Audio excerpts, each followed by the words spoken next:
And now it's time to make this Ollama work. Of course, I have Ollama running in this machine, but still not working. So I'll click on this again. And if you can see, these two are working, but this is not. Now, why it's not working is because in our project, we don't have Ollama controller. So again, I can do the same thing. I can just copy this and paste it here, and we'll change the name. Also Ollama controller, click on OK. And look at the abstraction. It's just that you have to change certain things and this will work. Also Ollama, why Ollama here is because in the UI, we are saying Ollama here. Okay, now things we have to change, of course, the controller name is different.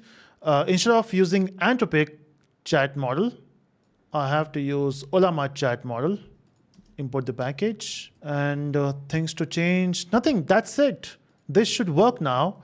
And even to show you that Ollama is running, in fact, I will open my task manager to show you it is working. So I will just restart the application if I'm not done before. Okay, let's go back here and say, tell me about Spring AI. And okay, we got an error. So what went wrong? So first thing to check if I already have that model in this machine. So I will say Ollama list. And yeah, 7B is there. Spelling is correct. Let me just comment this and see if Mistral is working, because I have Mistral installed. Because if you don't mention the model, it will go for Mistral by default. It's running Mistral, and you got the answer. Okay, so this is working. I'm not sure what is going wrong with the DeepSeek. We'll resolve it, but this is working. So Mistral is working. So if you don't mention the chat model option here, it will by default go for Mistral. In fact, you can even check with this. What model are you? It should say Mistral. So this is OpenAI, and it's but okay, no it's mentioning the Mistral. Doesn't matter, but you got the point, right? It's running Mistral there. Okay, now what things I wanted to change here? In fact, before I do that, I just want to make this work. I don't know. I'm not able to go ahead without changing this. Let me see what other models we have. I can use 14. Okay, let me use 14B. Let's see if that works. Okay, no error here, but when I click on this, still loading. Okay, so now it says I'm a DeepSeek R1. So 14B is working. I'm not sure what is going wrong with 7B. There might be some issue, but you know it's working now. Okay, so this is working, but what are the things which I want to change? Now, basically, we are using content here, right? And using content, you will get the response in a string format. But what if you want to get some metadata, which I want to print on the console? In that scenario, instead of using content here, I will say dot, and there's an option of chat response. Now, once you get chat response, of course, you will not get a string. What you will get in chat response is the chat response object.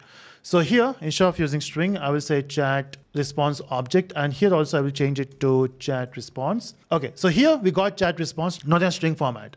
Of course, if you want to get the string format to send it to the client, you will say chat string response is equal to chat response dot. And here you have methods like get result. So you will say get result dot get output dot get text. Now you might be thinking to get one string, you have to do all these things. It's because it gives you an option. You can have additional methods in between to customize the response, right? So if you just want the content, you can simply say content. You don't have to do all these things. But since I wanted results so that I can work with it, maybe I just want output to work with it. Maybe I want a text out of it to work with it. So it gives you multiple options here. And I can send the response. But I also want to print something here. So I will say system dot, in fact, sout. And with the help of chat response, I want to get the metadata as well. So I will say get metadata dot get model. So it should print the model type in the console. That's what I'm expecting. In fact, get metadata will return this. What else we can get here instead of model? So I will say get. So you can get all this data. You can get the rate limit. You can get the model and other fields. So I will say get model here, and let's restart. So restart done. Let's go back to the UI, click on this. So we got the response. And if you see, it is printing the model name as well here. So when I say get model, it is printing that here. So if you want to get the metadata, you can use this. So yeah, that's how we configure the Ollama part here. And this is running on the local machine, as I mentioned before. So with this example, we have done with 3 different models in one application. So when you click on this method here, the button here, it sends request to 3 different models. And to handle that, we got 3 different controllers. Each controller works with one model. So this is with OpenAI, this with Anthropic, and this with Ollama. And we got the abstraction layer. We're just working with the chat client in Anthropic and Ollama. Of course, you can use chat client everywhere. I just wanted to show you different options there. Cool. Of course, this is not the only thing you can do. We are just working with the text now, and we are not even doing continuous chat. It's just that we are sending a question, we got the response.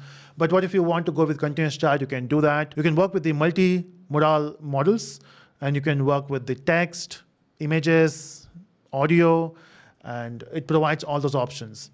But here, to complete this project, we have done that with the help of this example. So I hope this makes sense. And if you want more videos on Spring AI, let me know in the comments. And there's a plan to make more videos, but excited to see your comments there. So let me know your excitement and see you in the next video. Bye-bye.